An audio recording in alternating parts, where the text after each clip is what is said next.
If you believe this creativity is important, but you're puzzled, where do I begin?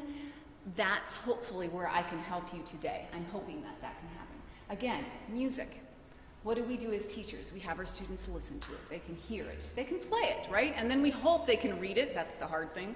But if they can do those things, they should also be able to create it and notate it. That's when they know their music. And that's what we do with all our other languages, right? We have to write. We have to write essays, so that we should have our students write those pieces as well.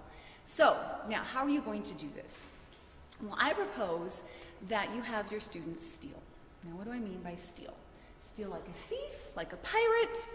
Not necessarily. I think they should steal like an artist. Now, I stole that phrase very proudly from this book called Steal Like an Artist by Austin Kleon. My mother, who is a textile artist, she is big into creativity and actually is getting high up in the quilting scene. That's what her textile art is. But she told me about this book, and I will pass it around in just a minute, but I cannot tell you enough how important this book is to all of us, because it really takes us off the hook.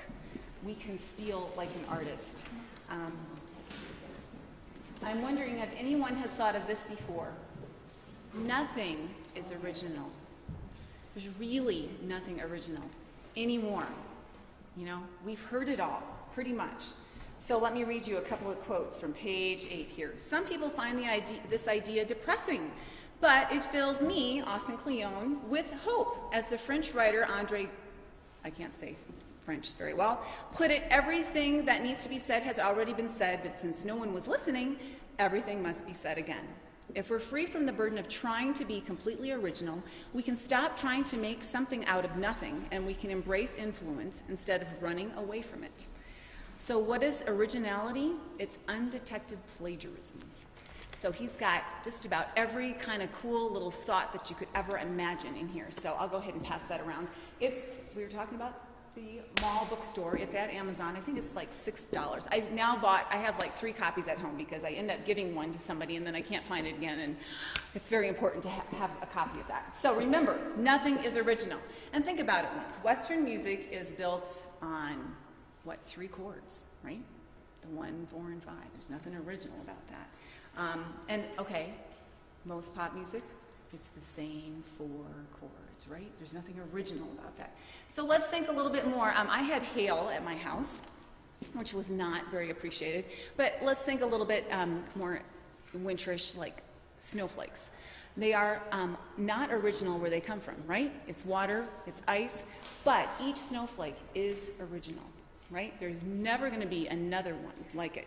So if you tell your students, whatever you do, no one else will ever be able to do exactly what you've done, that's all they need to know. And since I'm talking about sparking creativity, from now on you will see on my slides some fireworks, because I just thought that would be fun. So there is audience participation. Okay, so what do you say when you see fireworks? Okay, thank you. Yes. So, tips to spark creativity. Here we go.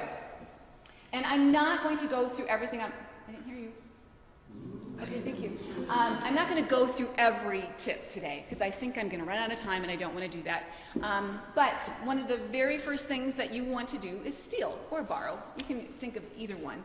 So what do I mean by that? Well, first of all, I borrowed from the pros. Like, I was very classically trained, and then I went to a Lori Line concert. I was invited by one of my students a long time ago, and I saw her like, wow, I could do what she's doing. That's not that hard.